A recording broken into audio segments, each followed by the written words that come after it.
আমাদের সৈনিকরা আমাদের জন্য কত কষ্ট করছে, দিন রাত বর্ডারে পড়ে আছে, না খেয়ে না ঘুমিয়ে, শুধুমাত্র আমাদের ভালো রাখার জন্য। আর কিছু ফৌজির বউরা আছে, ফৌজি নাম করে করে তো ফেমাস হচ্ছেই, তারপরে আবার কি আবার এদিকে তাদের বিরুদ্ধে কোনো কথা বললে ফৌজিদের অভিশাপ দিচ্ছে, ফৌজির বাচ্চাদের বলছে বাবা হারাবে।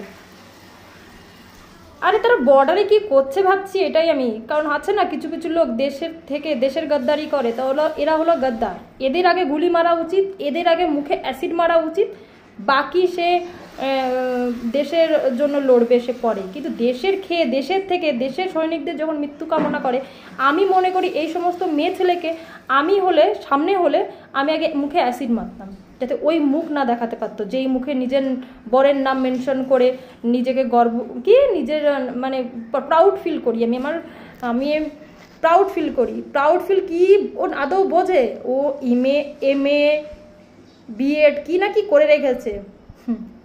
আগের দিন বাবার কথা বলেছিলাম বলে খুব গায়ে লেগেছিল, কিন্তু এতটাই ছোট লোকের পরিচয় সে বারবার দিচ্ছে, এই যে আর কি নিজে ফৌজির বউ করে করে মেনশন করছে, আর এদিকে কি ফৌজিদেরই মরতে বলছে। ওই জন্য বললাম যে দেশের হয়ে অনেকে গদ্দারি করে, তাদের আগে খুঁজে খুঁজে গুলি মারা উচিত, আর নাহলে মুখে অ্যাসিড মারা উচিত।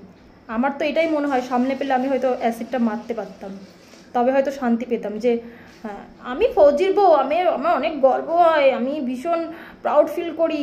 কিন্তু এদিকে কি ফৌজি যেন মরে, ওর ছেলে যেন এই হয়।